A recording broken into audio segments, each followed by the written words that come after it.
Selamat pagi Bapak Ibu Saudara sekalian. Puji Tuhan, kita bersyukur bahwa pertolongan Tuhan terus nyata dalam setiap hidup saya dan Bapak Ibu. Kita sudah memasuki bulan Maret. Kita bersyukur kita punya Allah yang besar, Allah yang berkuasa, yang senantiasa menolong saya dan Bapak Ibu Saudara sekalian. Pagi hari ini Bapak Ibu, mari kita persiapkan hati kita. Kita mau menyembah Allah kita yang besar, sebab Dialah Allah yang layak disembah oleh segala bangsa. Dia Allah yang layak untuk dimuliakan. Haleluya. Haleluya Yesus. Segala kemuliaan bagi Tuhan. Mari kita memuji Tuhan, kita katakan besar dan ajaiblah. Besar dan ajaiblah karyamu. Amin. Adil dan benarlah jalanmu, Engkau Raja. Raja segala bangsa yang Maha Kuasa, mulia nama-Mu. Sekali lagi katakan besar dan ajaiblah. Besar dan ajaiblah karya-Mu. Adil dan benarlah jalan-Mu. Raja segala bangsa yang Maha Kuasa, mulia nama, layaklah segala bangsa, layaklah segala bangsa sujud kepadamu,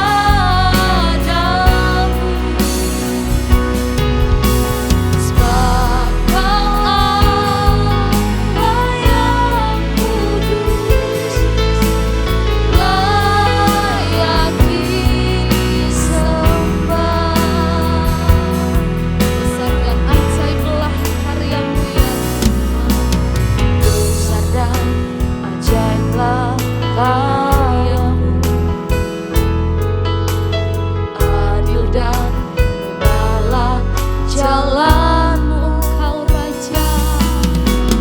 Raja segala bangsa yang Maha Kuasa, mulia nama, layaklah segala bangsa, layaklah segala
hormat, pujian bagi Engkau Allah yang kudus.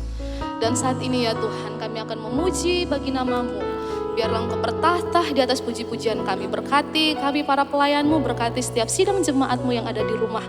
Kiranya pujian kami menyenangkan hati Tuhan. Dalam nama Tuhan Yesus Kristus kami berdoa. Haleluya. Amin. Puji Tuhan Bapak Ibu, mari kita memuji Tuhan. Kita mau katakan kepada Tuhan, tak terlukiskan kasih yang Engkau berikan. Haleluya, mari kita bertepuk tangan bagi Allah kita. Ya Allah yang maha kuasa, maha mulia, yang layak menerima pujian kita. Haleluya. Tak terlukiskan kasih yang Kau berikan, karya termegah, tiada bandingannya. Dekat kasih-Mu setia menjagaku, setia menjagaku. Kan ku nyatakan, kan ku nyatakan bahwa Yesuslah Tuhan. Maha kuasa, maha mulia, Kau bertahta di atas semesta. Maha kuasa, maha mulia, tulus sekarang sampai selamanya. Haleluya. Ya Allah yang layak menerima pujian kita. Tak terlukiskan kasih yang Kau berikan, karya termegah, tiada bandingannya. Dekat kasih-Mu, dekat kasih-Mu, setia menjagaku. Kan ku nyatakan, kan ku nyatakan bahwa Yesuslah Tuhan. Maha kuasa, maha mulia, Kau bertahta atas semesta. Maha kuasa, maha mulia, tulus sekarang sampai selamanya. Maha kuasa, maha kuasa, maha mulia, Kau bertahta di atas semesta. Maha kuasa, maha mulia, tulus sekarang sampai selamanya. Tulus sekarang, tulus sekarang sampai selamanya. Tulus sekarang sampai selamanya. Haleluya. Segala kemuliaan bagi Allah kita yang hidup. Terima kasih. Puji Tuhan Bapak Ibu, kita tiba saatnya kita akan bersama-sama diisi oleh firman Tuhan. Mari kita mau katakan kepada Tuhan bahwa kami tidak usah takut, sebab ada Allah yang menjaga.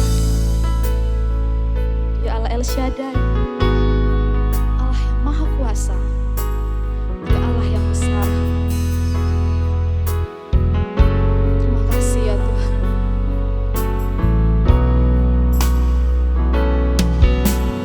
Tak usah ku takut,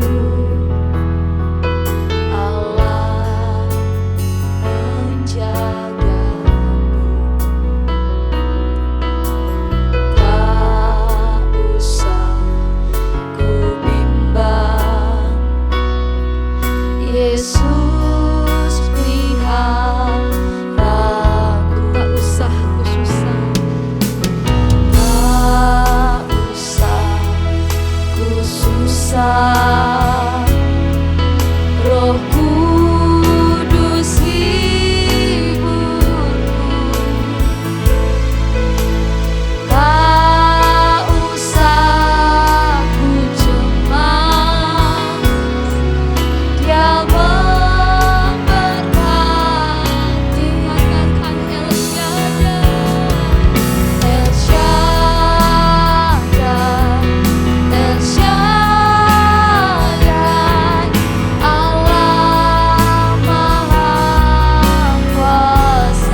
Dia besar,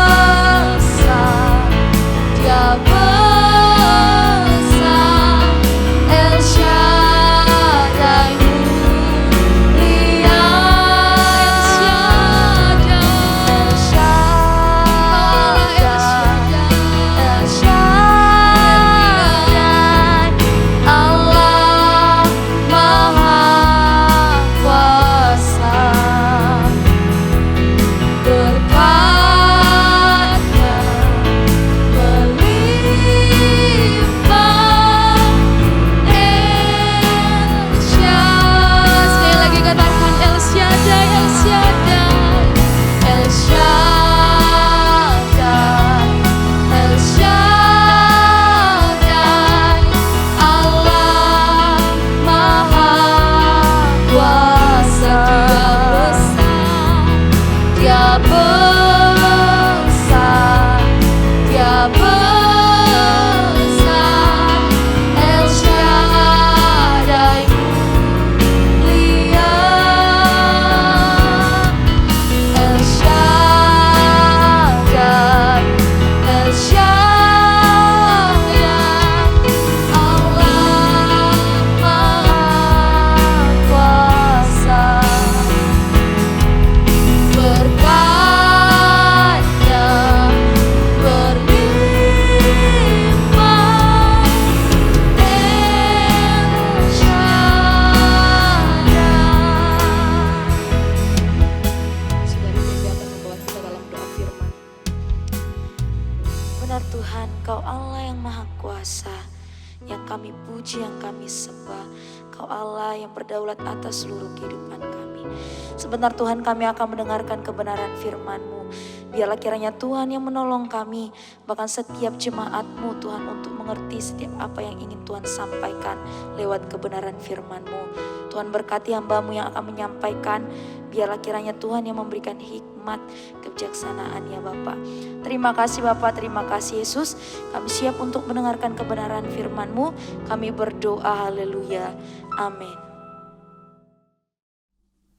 Shalom Bapak Ibu, selamat pagi, puji Tuhan buat kasih karunia Tuhan yang terus nyata dalam hidup kita. Pada hari ini mari kembali kita mendengarkan renungan firman Tuhan, dan renungan firman Tuhan pada hari ini dengan tema Tuhan itu Maha Kuasa. Bapak Ibu Saudara sekalian, Allah yang kita sembah adalah Allah yang Maha Kuasa. Alam semesta ini penuh dengan keajaiban. Hidup kita juga adalah keajaiban. Ada banyak hal di alam semesta ini yang kita tidak pahami, yang kita tidak bisa kendalikan. Ada banyak peristiwa yang terjadi bahkan dalam hidup kita yang kita tidak bisa kendalikan. Tetapi Allah adalah Allah yang Maha Kuasa. Alam semesta ini dan kita diciptakan oleh Allah yang Maha Kuasa. Dan Allah yang Maha Kuasa ini mampu melakukan segala perkara. Bapak Ibu Saudara sekalian, dunia yang berdosa, kita yang berdosa membuat kita penuh dengan keterbatasan, penuh dengan ketidakmampuan. Ada banyak hal dalam alam semesta ini. Ada banyak hal yang terjadi dalam hidup kita yang kita tidak bisa kendalikan.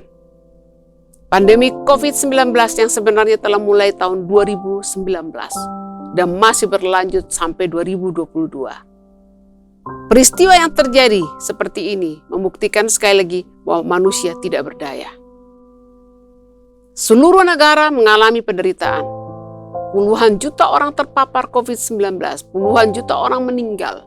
Ekonomi di berbagai negara mengalami kehancuran oleh karena COVID. Dan sampai hari ini belum ada tenaga ahli dari negara manapun yang bisa memastikan mengeluarkan vaksin yang total akan membuat orang tidak lagi terpapar dengan COVID-19. Ini membuktikan kepada kita bahwa kita manusia penuh dengan keterbatasan. Kadang-kadang manusia lupa. Kadang-kadang manusia waktu dia mulai berhasil, waktu manusia mulai kaya, waktu manusia mulai seperti menikmati berkat-berkat yang Tuhan berikan, mereka lupa bahwa mereka manusia adanya yang penuh dengan keterbatasan, penuh dengan kelemahan. Tapi apa yang terjadi dengan pandemi COVID-19 menyatakan kepada kita bahwa kita sebenarnya manusia yang penuh dengan kelemahan dan penuh dengan keterbatasan. Nah, Bapak Ibu Saudara sekalian, sebelum kita lanjut, saya akan membaca mengenai apa makna dari Allah yang Maha Kuasa. Kata Maha Kuasa muncul dalam Wahyu pasal 19 ayat 6. Saya akan bacakan. Dan aku mendengar seolah-olah suara kumpulan besar orang, dan seperti suara air bah, dan seperti suara guru yang hebat berkata, haleluya, karena Tuhan Allah yang Maha Kuasa memerintah. Bapak Ibu Saudara sekalian, bahasa Yunani untuk kata Maha Kuasa adalah pantokrator.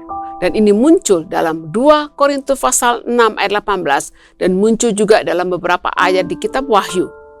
Dan kata pantokrator itu semuanya diterjemahkan oleh King James Version dan Revised Version menjadi Maha Kuasa. Ini juga sering ditemukan dalam Septuaginta, terutama dalam terjemahan nama ilahi Yahweh, Sebaot, dan El Shaddai. Tuhan Maha Kuasa, apa maknanya? Maha Kuasa berarti memiliki kekuasaan yang tidak terbatas, omni semua, kemudian poten yaitu kuat. Tuhan mampu dan berkuasa untuk melakukan apa saja yang Dia kehendaki tanpa usaha darinya. Secara otomatis Dia Maha Kuasa. Dia tidak perlu berusaha, dia tidak perlu berjuang untuk menjadi Maha Kuasa. Secara otomatis Dia adalah Allah yang Maha Kuasa. Bapak Ibu Saudara sekalian, kemudian saya akan memberikan pernyataan dari 2 tokoh di sini mengenai Allah yang Maha Kuasa. Ron Moore mengatakan, atribut Tuhan yang Maha Kuasa berarti bahwa Tuhan mampu melakukan semua yang Dia ingin lakukan. Ketika Dia merencanakan sesuatu itu akan terjadi. Tidak ada yang bisa menghalanginya. Ketika tangannya terulur untuk melakukan sesuatu, tidak ada yang bisa membalikkannya. Kemahakuasaan berasal dari 2 kata yaitu omni, semua, poten berarti kuat. Keputusan Tuhan selalu sejalan dengan karakternya dan Dia memiliki semua kekuatan untuk melakukan apapun yang Dia putuskan untuk lakukan. Kemudian John MacArthur mengatakan, meskipun kekuatan seperti itu mungkin nampaknya menakutkan, ingatlah bahwa Tuhan itu baik. Dia dapat melakukan apa saja sesuai dengan kemampuannya yang tak terbatas, tapi hanya akan melakukan hal-hal yang sesuai dengan dirinya. Itu sebabnya Allah tidak dapat berbohong. Dia tidak bisa membiarkan dosa atau menyelamatkan orang berdosa yang tidak mau bertobat. Saya akan membacakan beberapa ayat yang berbicara mengenai kemahakuasaan Allah. Ayub 37 ayat 23. Yang Maha Kuasa, yang tidak dapat kita pahami, besar kekuasaan dan keadilannya, walaupun kaya akan kebenaran, Ia tidak menindasnya. Kemudian Ayub 11 ayat 7-11. Dapatkah engkau memahami hakikat Allah, menyelami batas-batas kekuasaan yang Maha Kuasa? Tingginya seperti langit, apa yang dapat engkau lakukan? Dalamnya melebihi dunia orang mati, apa yang dapat engkau ketahui? Lebih panjang daripada bumi ukurannya, lebih luas daripada samudra. Apabila Ia lewat, melakukan penangkapan dan mengadakan pengadilan, siapa dapat menghalanginya? Karena Ia mengenal penipu dan melihat kejahatan tanpa mengamat-amatinya. Kemudian dalam Yesaya 44 ayat 24 mengatakan, beginilah firman Tuhan penebusmu yang membentuk engkau sejak dari kandungan. Akulah Tuhan yang menjadikan segala sesuatu, yang seorang diri membentangkan langit, yang menghamparkan bumi, siapakah yang mendampingi aku? Kemudian dalam Yeremia 32 ayat 17, ah Tuhan Allah, sesungguhnya engkaulah yang telah menjadikan langit dan bumi dengan kekuatanmu yang besar dan dengan lenganmu yang terentang. Tiada sesuatu apapun yang mustahil untukmu. Kemudian dalam Roma 1 ayat 20 mengatakan, sebab apa yang tidak tampak daripadanya, yaitu kekuatannya yang kekal dan keilahiannya, dapat nampak kepada pikiran dari karyanya sejak dunia diciptakan, sehingga mereka tidak dapat berdalih. Kemudian dalam perjanjian baru, Matius 19 ayat 26, Yesus memandang mereka dan berkata, bagi manusia hal ini tidak mungkin, tapi bagi Allah segala sesuatu menjadi mungkin, karena Dia Maha Kuasa. Kemudian Yeremia 32 ayat 27 mengatakan, sesungguhnya akulah Tuhan Allah segala makhluk, adakah sesuatu apapun yang mustahil untukku? Ayub 42 ayat 2 mengatakan, aku tahu bahwa engkau sanggup melakukan segala sesuatu dan tidak ada rencanamu yang gagal. Markus 10 ayat 27, Yesus memandang mereka dan berkata, bagi manusia hal itu tidak mungkin, tetapi bukan demikian bagi Allah, sebab segala sesuatu adalah mungkin bagi Allah. Bapak Ibu Saudara sekalian, kemahakuasaan Allah adalah sifatnya. Dia adalah Allah yang maha kuasa. Dia sanggup melakukan segala perkara. Kuasanya tidak terbatas. Dia adalah Allah yang sanggup melakukan segala sesuatu. Kalau Allah sudah memutuskan sesuatu, tidak ada yang bisa menghalanginya. Dan kita bisa melihat di dalam kitab-kitab yang kita baca dalam Perjanjian Lama dan Perjanjian Baru. Pada hari ini ketika berbicara mengenai kemahakuasaan Allah, maka saya akan memberikan dalam Alkitab mengenai peristiwa yang terjadi dalam kehidupan orang Israel. Kehidupan orang Israel pada peristiwa Keluaran adalah contoh yang terbaik bagaimana manifestasi kuasa Allah, bagaimana Allah yang maha kuasa, yang merencanakan, Allah yang maha kuasa yang berjanji kepada Abraham dan menggenapi janjinya kepada Abraham melalui keturunannya. Dan hal yang paling ajaib yang terjadi adalah pada peristiwa Keluaran. Karena dalam peristiwa Keluaran, di situ adalah Allah yang maha kuasa mendemonstrasikan kekuasaannya yang ajaib untuk membebaskan umatnya dari perbudakan di Mesir dan menuntun mereka selama 40 tahun dalam perjalanan dan di padang gurun. Kemudian akhirnya mereka masuk ke tanah perjanjian.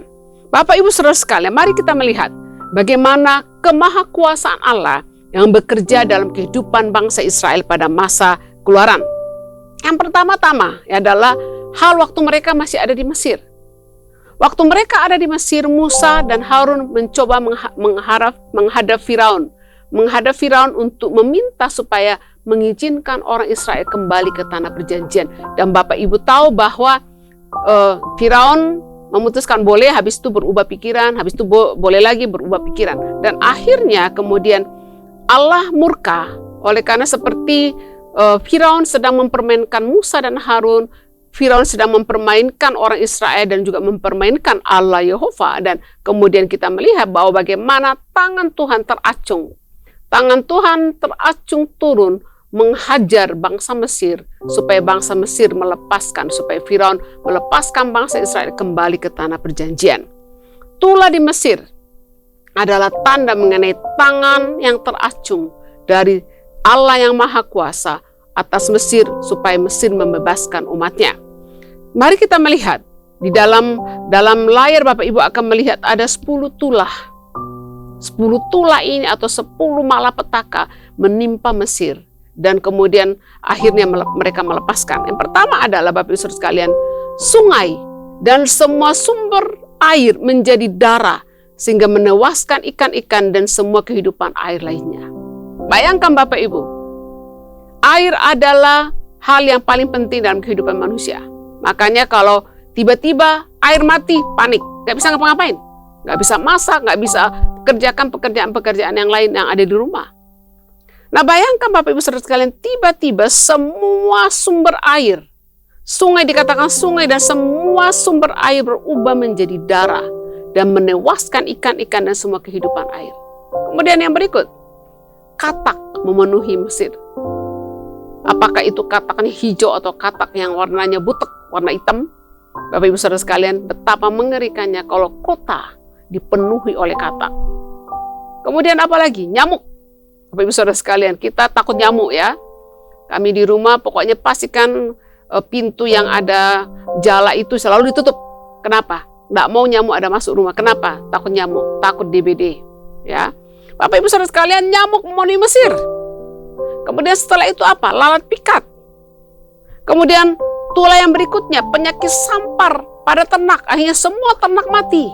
Kalau semua ternak mati, maka itu akan juga berdampak pada kehidupan manusia. Bukan hanya untuk manusia konsumsi makan, tetapi ternak biasanya pada zaman itu dipakai untuk pertanian. Kemudian tiba-tiba banyak orang di Mesir kena bara atau bisul-bisul yang tidak dapat disembuhkan. Kemudian tulah yang berikutnya adalah hujan es bercampur api. Kemudian seperti dilemparkan ke seluruh daerah di Mesir.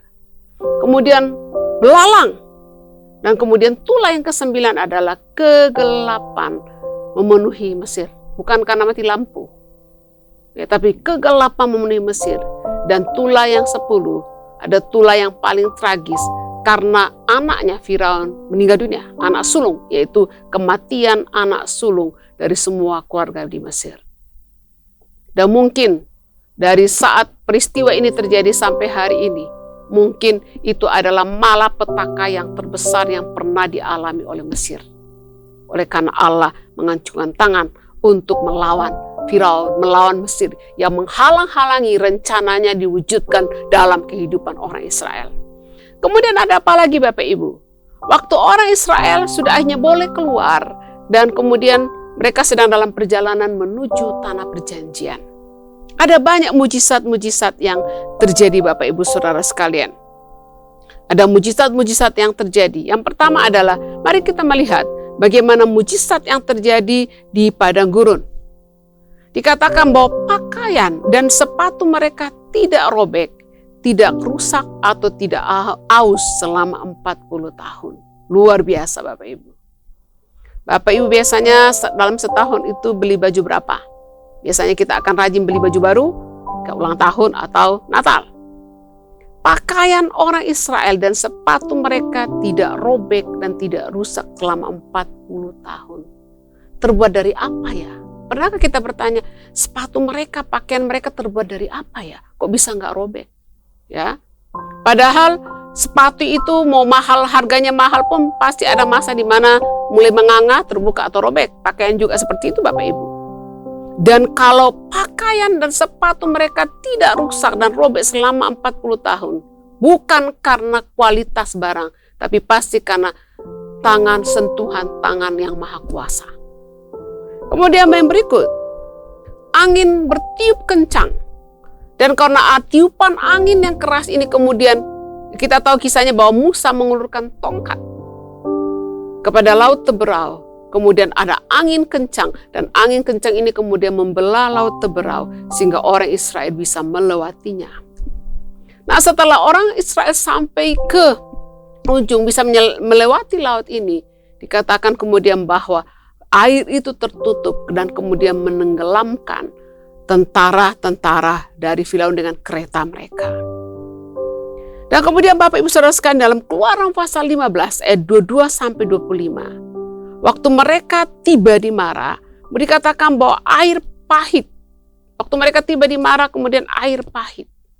Dan kemudian Musa diperintahkan hanya melemparkan kayu ke air itu. Dan kemudian air itu berubah menjadi manis dan bisa diminum. Kemudian terjadi dalam mereka sedang dalam perjalanan dari sebagai bangsa yang diperbudak ratusan tahun. Dan mereka itu sebenarnya sedang dalam kondisi pulang, seperti pulang kampung. Dan mungkin mereka bukan prajurit yang siap berperang. Mereka itu sedang pulang kampung. Mungkin bawa banyak bawaan, banyak barang karena pulang kampung. Tetapi kemudian bangsa Amalek menyerang mereka. Dan keajaiban terjadi Bapak Ibu Saudara sekalian, dikatakan ketika Musa mengangkat tangan, orang Israel menang. Dan kalau Musa kemudian turun tangannya, orang Israel kalah. Bagaimana mungkin Musa hanya duduk di atas gunung, angkat tangan, dan kemenangan bergantung kepada Musa angkat tangan atau tidak angkat tangan. Sebenarnya di sini Bapak Ibu Saudara sekalian, bukan masalah Musa angkat tangan. Masalahnya di sini adalah bahwa Allah Maha Kuasa turun tangan, berperang menggantikan orang-orang Israel. Kemudian mujizat apa lagi yang terjadi di padang gurun? Dikatakan bahwa Tuhan berbicara dari Gunung Sinai. Bapak Ibu Saudara sekalian, apakah Bapak Ibu pernah mendengar suara Tuhan? Suara Tuhan bagaimana yang Bapak Ibu dengarkan? Kalau saya berkata, kalau contoh orang bertanya kepada saya, Ibu Sarah, apakah Ibu Sarah pernah dengarkan suara Tuhan? Saya akan katakan ya. Kemudian mungkin orang tanya, bagaimana Ibu Sarah mendengarkan suara Tuhan? Pasti saya akan mengatakan bahwa saya mendengarkan suara Tuhan waktu saya berdoa dan Tuhan taruh kesan di hati. Tuhan berbicara di hati. Nah orang Israel Bapak Ibu Saudara sekalian, Tuhan berbicara kepada mereka bukan dalam cara kita mengalami bagaimana Allah bicara kepada kita, tetapi mereka mendengar langsung. Bagaimana dari Gunung Sinai mereka mendengar suara Tuhan. Allah yang ajaib menyatakan diri kepada orang Israel. Kemudian banyak hal-hal yang terjadi di padang gurun. Waktu Miriam memberontak dan Harun, kemudian Miriam dihukum Tuhan dengan penyakit kusta. Waktu Korah dan kelompoknya memberontak, tanah terbuka dan menelan mereka. Dan kemudian waktu orang Israel haus, perlu air, dikatakan bahwa Musa hanya pukul gunung batu maka keluar air. Ada banyak mujizat yang terjadi selama orang Israel di dalam perjalanan kembali dari Mesir ke tanah perjanjian. Kemudian Bapak Ibu Saudara sekalian, kita juga melihat bagaimana Allah menyediakan makanan dan minuman bagi orang Israel dalam perjalanan. Mereka pulang kampung setelah ratusan tahun menjadi budak, dan mereka juga di Mesir kan budak, dan pasti mereka tidak punya banyak hal. Tetapi dalam perjalanan, kemahakuasaan Allah menyediakan makanan dan minuman bagi orang Israel. Mazmur 78, bagaimana Tuhan seperti menyediakan hidangan bagi orang-orang Israel. Israel meninggalkan Mesir dengan sedikit persediaan makanan dan minuman. Tapi kemudian Allah yang Maha Kuasa menyediakan hujan ketika diperlukan. Bahkan kemudian seperti air keluar dari batu di Gunung Horeb dan di Kadesi Barnea. Mereka perlu air, Tuhan siapkan air. Bahkan air yang pahit, lempar kayu aja jadi manis. Kemudian Tuhan juga menyediakan makanan bagi mereka. Makanan apa yang mereka perlukan? Tuhan memberikan mereka manna. Kalau kita pada saat itu yang keluar dari Mesir adalah orang Indonesia, maka Tuhan kasih nasi. Ya, Tuhan berikan mereka manna. Kemudian dagingnya dikasih apa? Burung puyuh. Jadi Tuhan menyediakan makanan bagi orang Israel. Tuhan menyediakan air, Tuhan menyediakan makanan pokok, mungkin seperti roti atau nasi, dan Tuhan kasih manna. Kemudian Tuhan juga kasih lauknya, yaitu burung puyuh. Orang Israel yang 400 tahun lebih menjadi budak di Mesir, dan selama 40 tahun mereka tidak usah bekerja. Mereka tinggal bangun pagi, pungut itu manna, pungut burung puyuh, dan makan. Allah menyediakan secara ajaib. Bapak Ibu Saudara sekalian, mungkin kita bertanya-tanya bagaimana sih bentuknya manna itu. Nanti kalau kita pulang ke rumah Bapak, kita tanya gimana sih, atau kita cari Musa, kita cari Harun, kita cari Yosua, kita tanyakan, kita cari Kaleb, gimana sih rasanya manna itu. Kita cari tahu dan tanyakan kepada mereka. Allah yang Maha Kuasa menyediakan makanan, minuman, dan pakaian bagi orang Israel. Baju dan sepatu tidak rusak dalam 40 tahun. Tuhan menyediakan minuman, Tuhan menyediakan makanan, mana Tuhan menyediakan burung puyuh. Allah sungguh-sungguh memenuhi kebutuhan orang-orang Israel. Kemudian juga waktu mereka ada dalam perjalanan keluar dari Mesir, mereka ada di padang gurun. Padang gurun itu adalah daerah yang pada malam hari itu bisa sangat dingin, tapi pada siang hari sangat panas.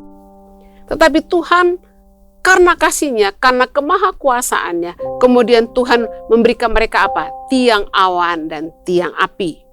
Tiang awan yang ajaib di siang hari dan tiang api di malam hari memiliki 6 tujuan. Awan adalah jaminan terus-menerus akan kehadiran Allah untuk memberi mereka kedamaian. Cahaya saat mereka berpergian, mereka perlu seperti obor pada malam hari. Kemudian juga mereka perlu cahaya saat berkemah di malam hari. Kemudian tiang awan dan tiang api ini juga menjadi petunjuk rute perjalanan. Mungkin sekarang seperti GPS ya.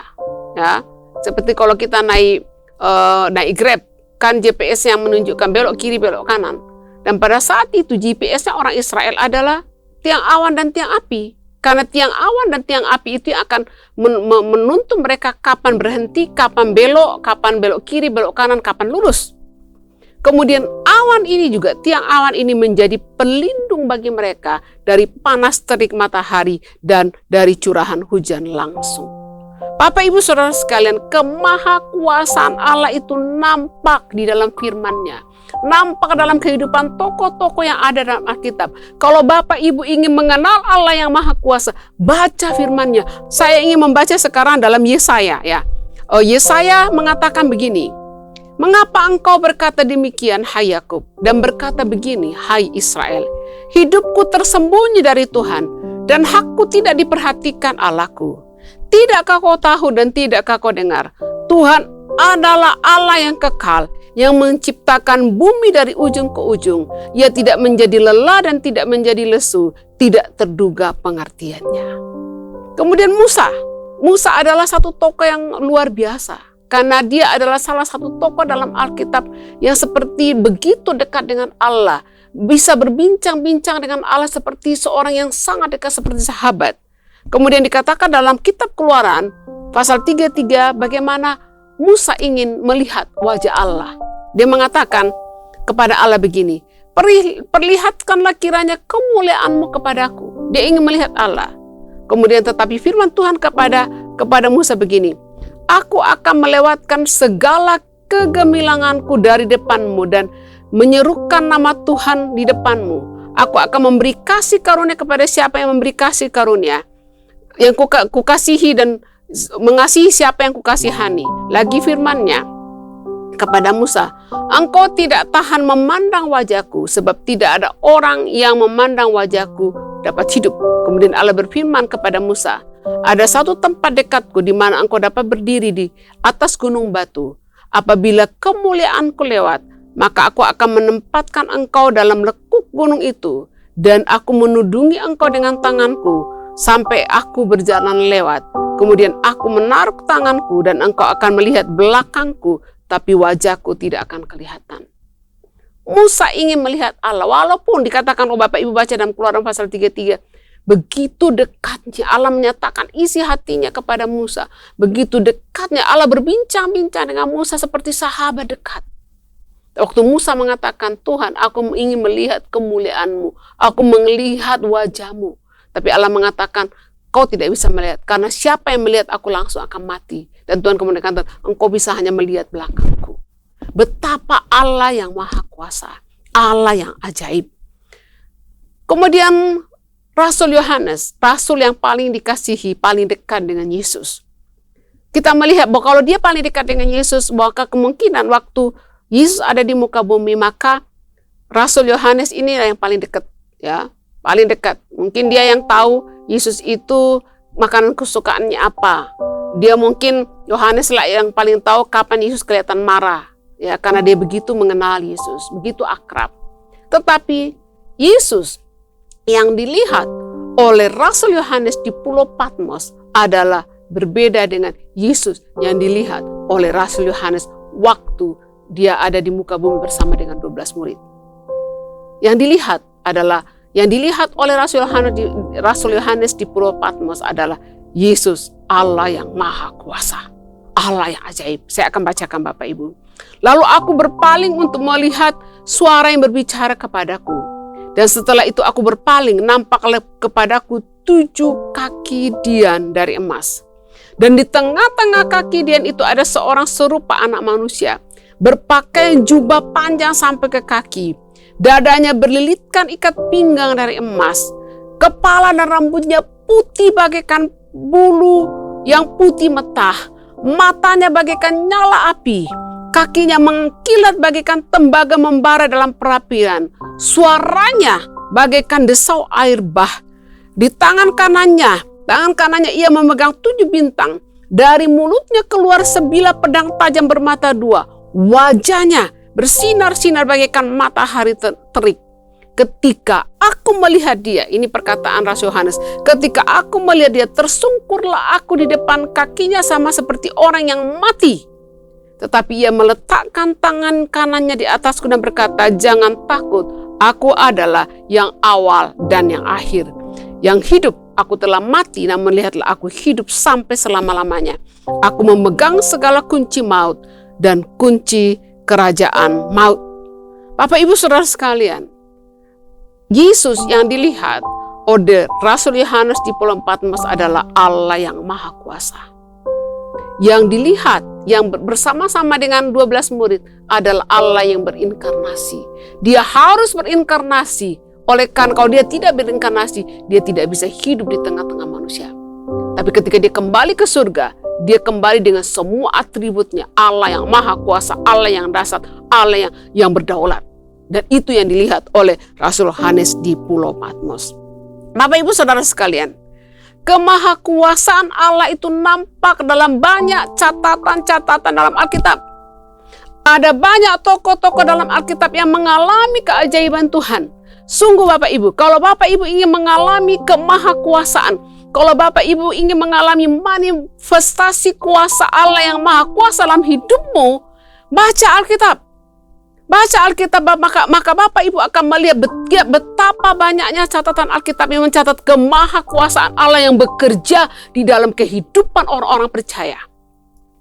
Tembok Yeriko runtuh hanya karena dikelilingi selama 7 hari.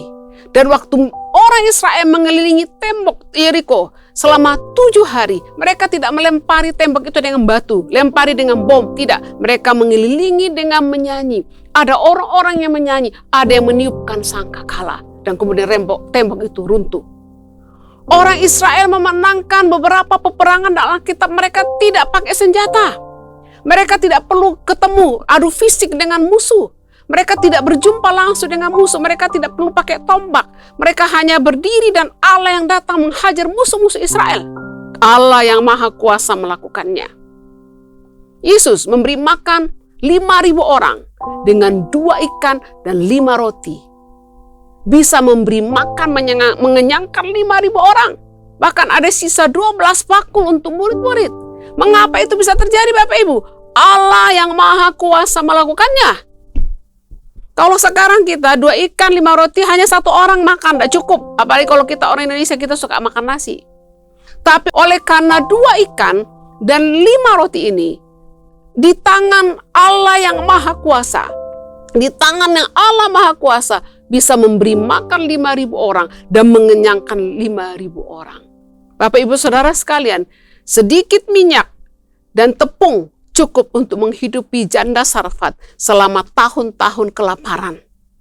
Berbagai penyakit disembuhkan dalam Alkitab oleh karena Allah yang maha kuasa. Bahkan orang mati dibangkitkan oleh karena Allah yang maha kuasa. Di dalam kehidupannya Nabi Elisa ketika dikejar-kejar oleh Raja Aram dan dia bersembunyi, waktu itu Nabi Elisa dan bujangnya ada di kota Dotan. Dan waktu tentara Raja Aram menyerang kota Dotan, kemudian bujangnya, hambanya Elisa ketakutan. Dan Elisa mengatakan, Tuhan, berdoa kepada Tuhan, bukakanlah mata hambaku ini, supaya dia bisa melihat bahwa yang menyertai kita, menyertai Elisa dan hambanya lebih banyak daripada tentara Raja Aram. Allah adalah Allah yang maha kuasa. Bapak Ibu Saudara sekalian, Allah kita adalah Allah yang maha kuasa. Ingin mengalami kemahakuasaan Allah dalam hidupmu secara pribadi, dalam keluargamu, dalam pendidikanmu, dalam usahamu, percayai firman-Nya. Kalau Allah sanggup dengan 2 ikan dan 5 roti memberi makan 5.000 orang, kalau kuasa Allah sanggup membelah laut teberau, kuasa Allah sanggup memberi makan orang Israel dengan mana, memberikan mereka burung puyuh, pakaian mereka, sepatu mereka tidak rusak selama 40 tahun. Allah yang maha kuasa itu adalah Allah Bapamu, Allah Bapa kita yang sanggup melakukan segala perkara. Yang diperlukan dari kita Bapak Ibu adalah mempercayai Allah itu. Allah adalah maha kuasa, dia sanggup melakukan segala perkara. Yang diperlukan dari kita adalah mempercayai dia, mempercayai dia.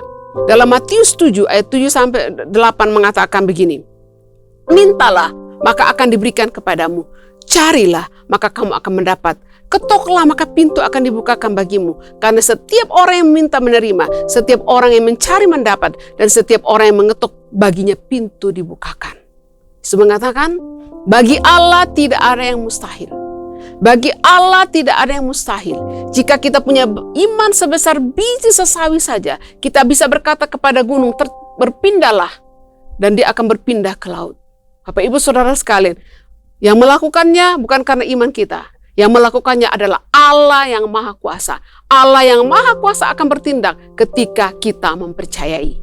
Jadi mari Bapak Ibu, kita datang kepada Tuhan. Apapun masalah yang Bapak Ibu hadapi pada hari ini, datang kepada Tuhan dan mempercayai kemahakuasaan Allah.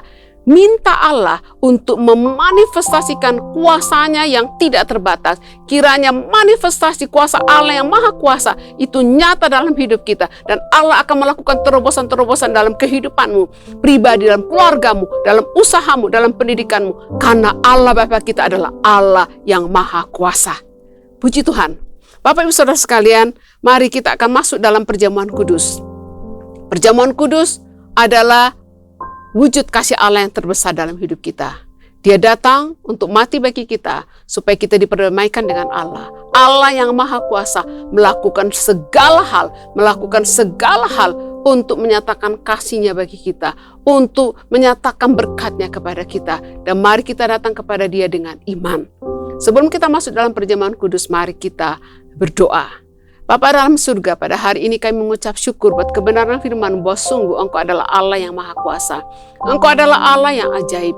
Tuhan, kiranya bukakan mata rohani kami setiap kali kami menghadapi masalah, yang sulit.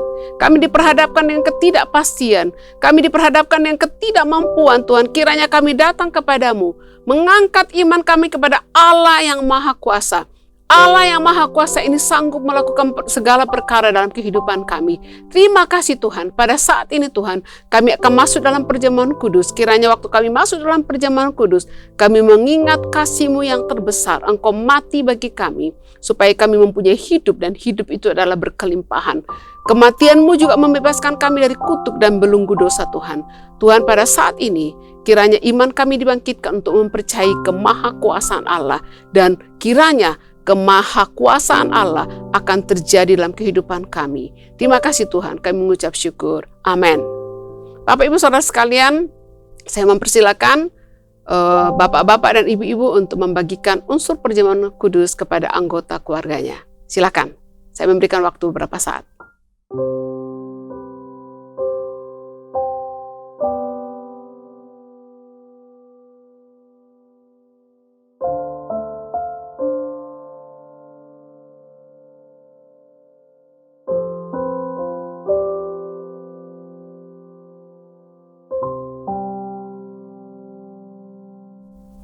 Baik, Bapak Ibu Saudara sekalian, jika sudah membagikan unsur perjamuan kudus kepada anggota keluarganya, mari Bapak Ibu, saya akan membacakan firman Tuhan dalam Yesaya 53 ayat 4-5. Tetapi sesungguhnya penyakit kita lah yang ditanggungnya, dan kesengsaraan kita yang dipukulnya. Padahal kita mengira dia kena tulah, dipukul dan ditindas Allah.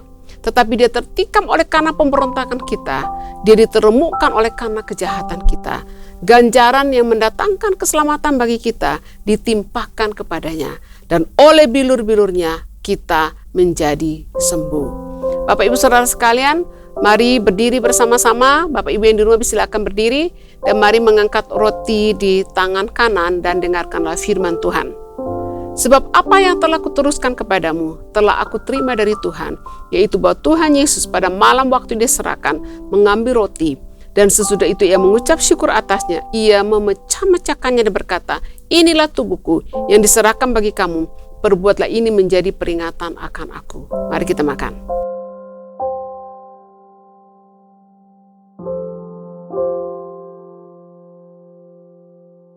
Mari Bapak Ibu mengangkat cawan di tangan kanan dan dengarkanlah firman Tuhan.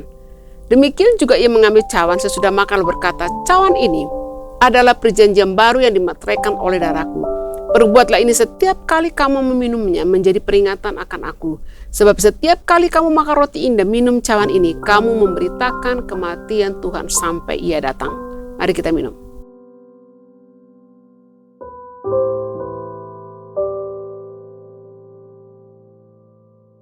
Mari Bapak Ibu kita mengucap syukur buat berkat Allah dalam hidup kita.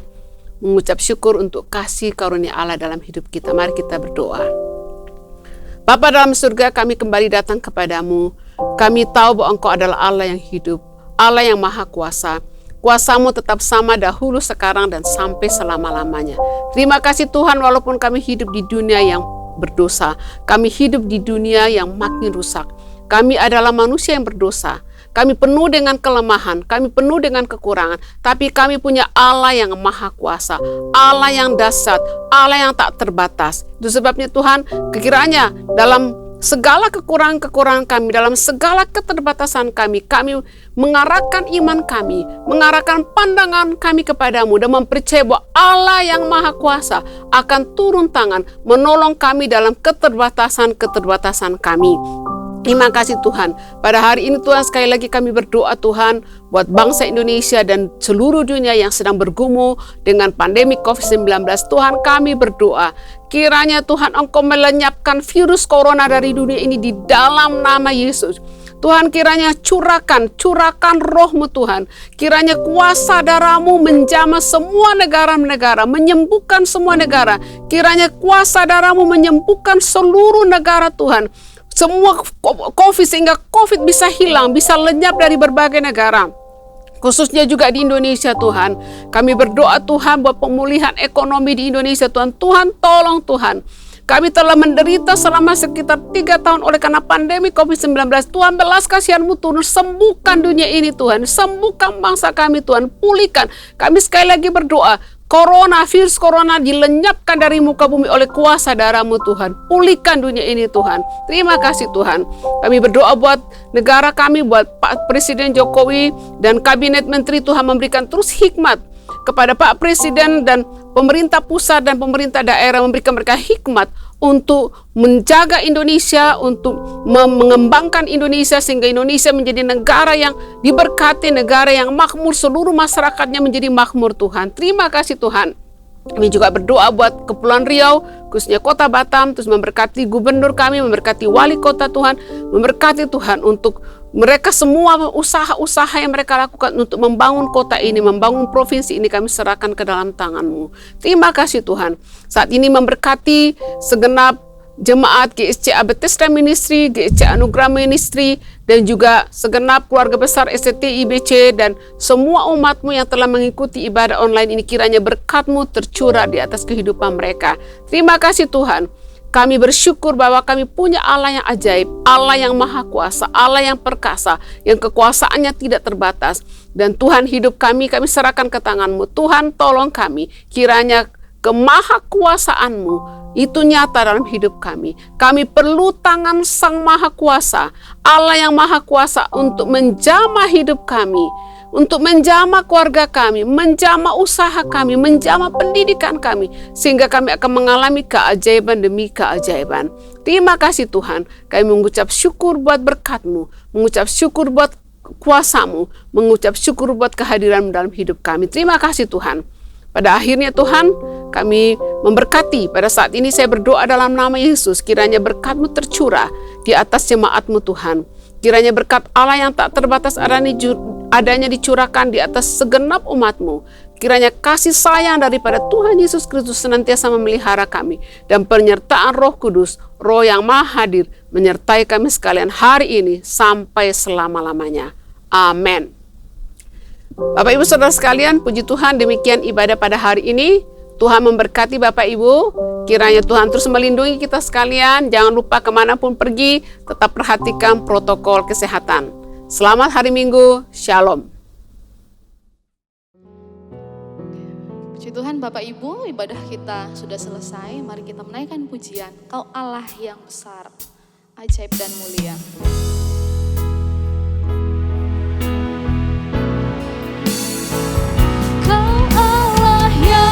Besar, ajaib dan mulia, Kau Yesus yang selalu membuatku terpesona. Segala pujian bagi-Mu ya Tuhan, hanya Kau yang layak diagungkan, hanya Kau yang layak, hanya Kau yang layak, hanya Kau yang layak diagungkan. Selamat hari Minggu, Tuhan Yesus memberkati. Shalom.